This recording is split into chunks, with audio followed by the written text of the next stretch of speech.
চতুৰ্থ দিনা 5 ডিচেম্বৰ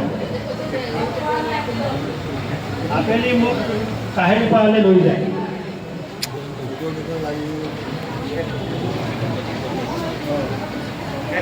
শেষ হৈছে তাতে SP বিপুল কলিতা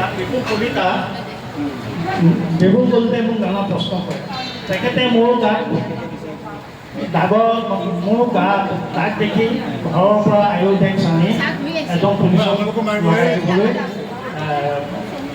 আদেশ দিয়ে আৰু তেওঁ নিজেও পেইন কিলাৰ আনি মোক খাবলৈ দিয়ে আৰু ৰাতি তেওঁ ঘৰৰ পৰা কম্বল আৰু আঁঠুৱা আনি মোক খাবলৈ ব্যৱস্থা কৰি দিয়ে। এনেদৰে তেওঁক অত্যাচাৰ কৰি গ'ল। আচলতে তেওঁ 10 ডিচেম্বৰলৈকে অত্যাচাৰ কৰে। এই যে প্ৰতি ৰাতি 8 বজাৰ পাছত এনেকুৱা শাৰীৰিক অত্যাচাৰ কৰিছিল, গোটেই মানে দেহত ইমান ক্ষতি হৈছিল। কিন্তু তেওঁলোকে যিদিনাখন বহুতো জমা দিয়ে, তেওঁক চমজাই দিয়ে, তেতিয়া সেইদিনাখনেই 10 তাৰিখে উঠিছোঁ বুলি কৈছে।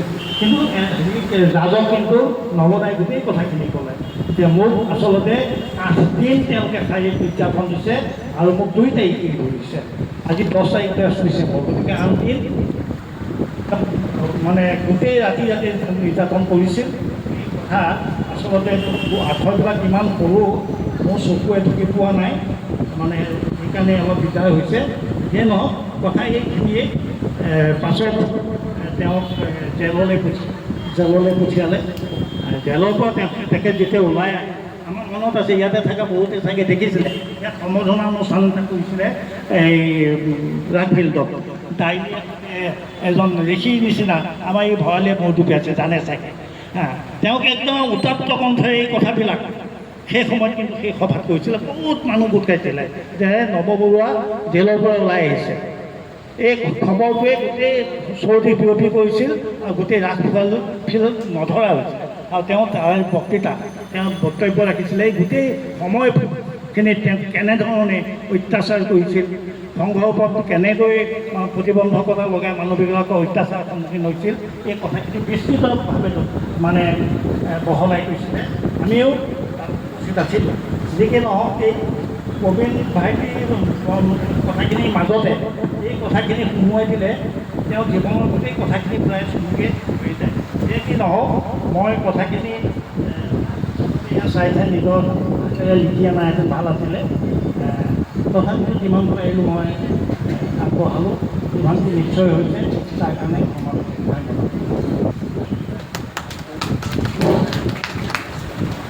ধন্যবাদ লক্ষ্মীকান্ত নাথ ডাঙৰীয়া শ্ৰীযুত।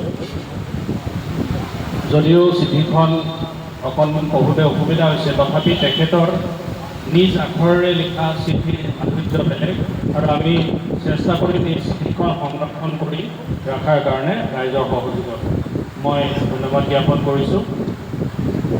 কামপুৰ উন্নতি সাধিনী সভাৰ লগত তেখেতৰ আজীৱন সম্পৰ্ক আছিল নৱকান্ত বৰুৱা ডাঙৰীয়াৰ আৰু কামপুৰ উন্নতি সাধিনীৰ বৰ্তমানৰ সভাপতি মই মাধৱ লস্কৰ ডাঙৰীয়াক চমুকৈ দুআষাৰ ক'বলৈ অনুৰোধ জনাইছোঁ।